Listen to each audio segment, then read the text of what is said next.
Hai semuanya, kembali lagi bersama Cassandra Friska di dalam KF Talks, The Keys to Your Fine Mind. Oke, sekarang kita mau bahas apa ya, Fris? Nyontek dulu. Ketahuan kayaknya dia kalau lagi kuliah ini cenderungnya nyontek nih, jangan-jangan. Ups ya. Tapi kalau ada klien kan nggak bisa nyontek dong. Iya, nggak bisa. Oke. Jadi kita hari ini Mbak mau bahas tentang psikopat versus sosiopat. Oke. Apa bedanya tuh? Apa bedanya? Padahal itu kan sama-sama gangguan kepribadian yang masuk klaster B ya Mbak ya, kalau nggak salah. Nah, tapi bedanya apa? Mau siapa dulu Mbak? Silakan. Yang baru nyontek tadi. Oh, yang baru nyontek dulu deh, yang masih fresh ya. Jadi mungkin aku psikopat, Mbaknya yang nanti sosiopat gitu ya. Jadi kalau psikopat itu adalah gangguan kepribadian yang ditandai dengan sangat tumpulnya keadaan emosional seseorang. Jadi emosional baik secara positif ataupun negatif, dia memang benar-benar tumpul sekali gitu. Dan biasanya juga ditandai nih orang psikopat itu charming, mempesona. Ada juga beberapa sumber yang mengatakan kapasitas kognitifnya tinggi gitu sehingga dia bisa charming, tapi ternyata di sisi lain dia keadaan emosionalnya tumpul tapi nggak kelihatan sampai karena saking manipulatifnya seperti itu. Oke, jadi memang gangguan kepribadian antisosial itu yang memang paling sering dikaitkan dengan baik sosiopat maupun psikopat gitu. Nah, yang jelas penyebabnya ini juga terkait dengan faktor genetis, lalu kemudian pola asuh, dan bagaimana kehidupan itu dialami oleh seseorang sehingga muncullah gejala-gejala dan tanda-tanda yang membuat seseorang itu mengembangkan perilaku-perilaku psikopat dan sosiopat. Nah, lalu kalau kita tanya bedanya ya, sebenarnya istilah pembedaan psikopat dan sosiopat ini lebih juga kepada tingkat keparahannya, bagaimana masing-masing ini kan punya karakter tersendiri, ya kan? Yang jelas ditandai dengan tumpulnya empati, lalu kemudian ada ciri khas narsistik yang memang sangat menyukai, mencintai, bangga pada diri sendiri.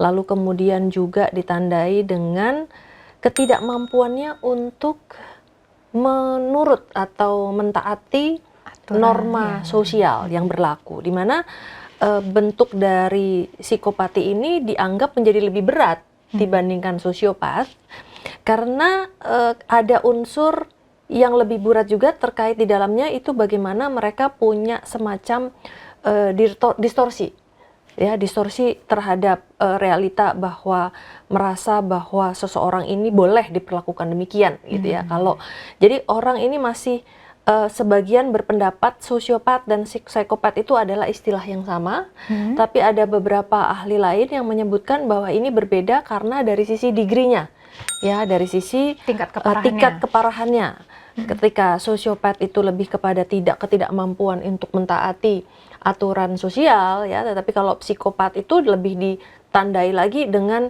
masalah-masalah di mana betul-betul bisa melampaui norma sosial itu, diabaikan hanya karena dia ingin mengikuti diri sendiri, ya, yang distorsi yang tadi, dia ingin tadi, ya. Jadi ada distorsi yang bahwa kalau bilang misalnya orang lain bilang oh orang harus begini, tidak boleh begitu, nah itu dia menurut dia enggak, menurut dia tidak, menurut dia yang paling penting adalah untuk kepentingannya dia sendiri gitu. Nah, yang jelas juga ada pendapat bahwa psikopat dan sosiopat ini dibedakan dari sisi bagaimana terbentuknya gitu. Jadi misalnya dari sisi genetis tadi, ya, gitu, karena memang seolah-olah ada psikopat murni gitu kan, ketika tingkat keparahannya juga lebih tinggi, sementara yang sosiopat ini lebih dianggap karena pengalaman, karena hal yang dialami gitu. Nah, persoalannya sekarang adalah bahwa ternyata banyak gangguan ini itu tidak diketahui. Ya, sehingga akhirnya tidak teridentifikasi, ya kan? Kita tidak teridentifikasi, lalu kemudian orang-orang ini bisa menempati posisi-posisi kunci di strategis gitu, strategis ya? Di di mana aja masyarakat, kayaknya. di lembaga, dan ternyata memang ada perilaku-perilaku tersebut gitu, baik yang paling tidak mereka mempengaruhi hubungan dalam keluarga, hubungan pertemanan, sampai hubungan dalam pekerjaan Pekerjaan. gitu. Nah, kalau gitu kita juga tanya dong, bagaimana proses terjadinya ini gitu, bahwa apakah dia dari kecil dia sudah menunjukkan, karena tanda-tanda dari kecil itu apa sih? Silakan. Tanda-tanda dari kecil ya mungkin sudah bisa kelihatan kok dari kecil ya, mungkin agak susah diatur, terus Mm-mm. juga emosi. Berarti ada gangguan perilaku ya kalau dari Mm-mm. kecil. Gangguan Karena perilaku. karena psikopat dan sosiopat ini tidak bisa ditegakkan pada Anak-anak. anak-anak. Ya, dia baru bisa ditegakkan pada orang yang sudah Dewasa. dewasa. Nah, ini juga menjadi masalah cukup prinsipil ketika angka kedewasaan di Indonesia dan di luar negeri tidak sama kan. Standarnya ya. Standarnya kalau di Indonesia kan 18, kalau di luar negeri kan 21 gitu. Ya. Jadi kembali lagi di sini kita ada perbedaan-perbedaan dalam menegakkan sebuah diagnosa. Nah, yang jelas di waktu kecilnya ternyata mereka menunjukkan adanya indikasi gangguan perilaku. Jadi mereka melakukan perilaku-perilaku yang melanggar aturan, Ya.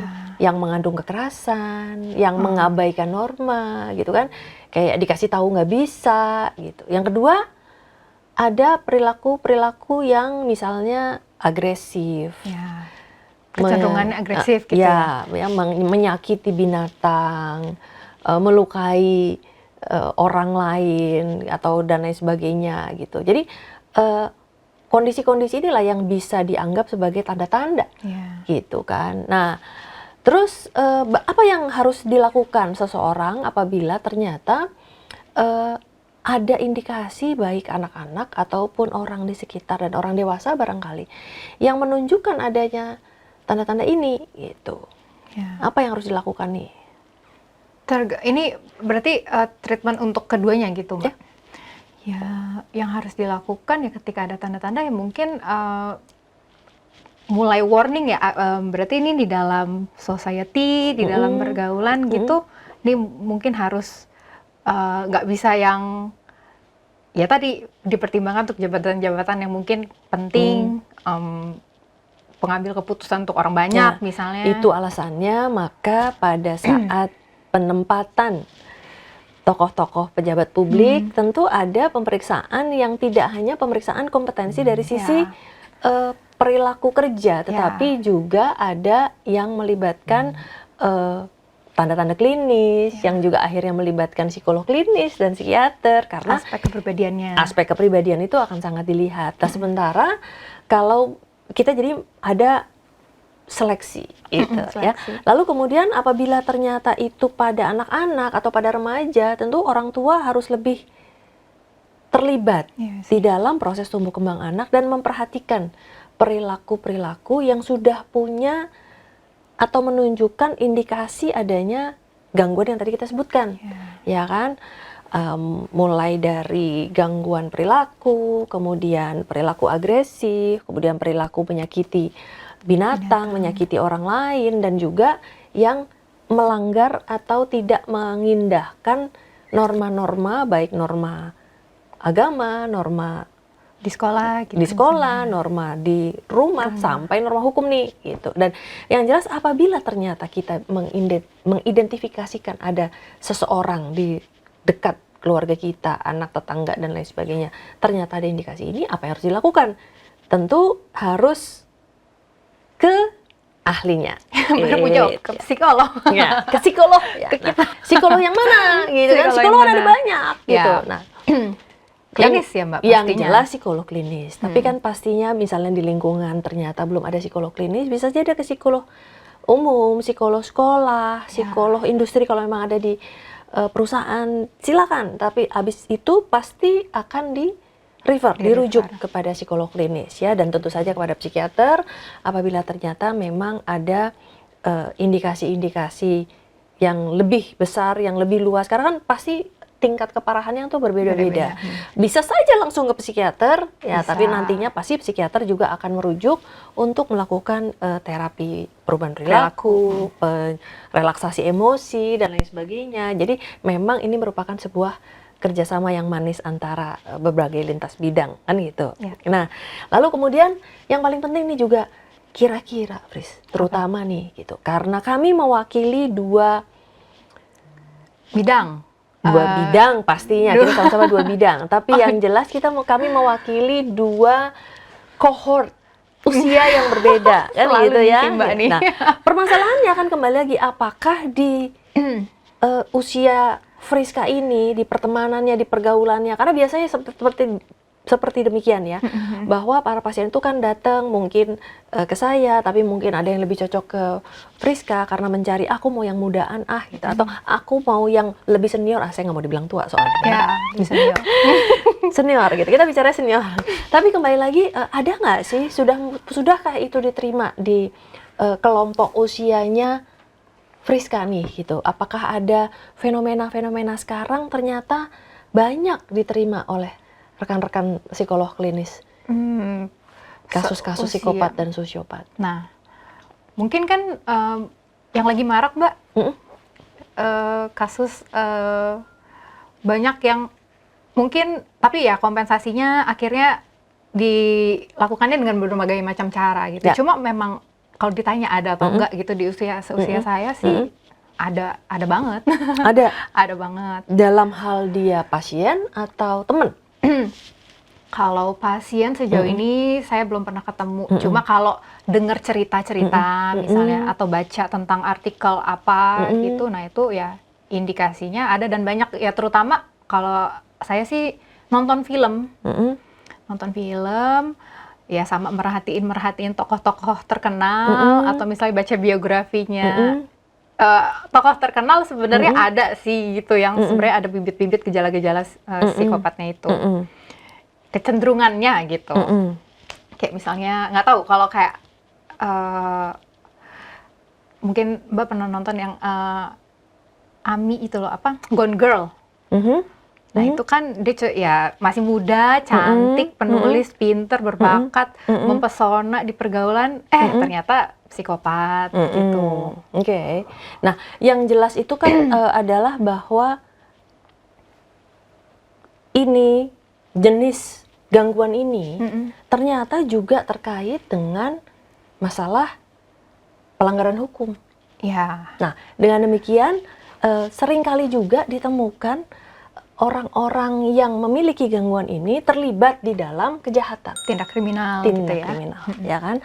Apakah itu mungkin penipuan, apakah itu pembunuhan, bahkan sampai serial killer. Ya. Nah, sekali lagi adalah bahwa ketika ini terjadi di lingkungan kita, kan, di dalam kehidupan kita, di masyarakat kita, terutama di Indonesia nih, gitu.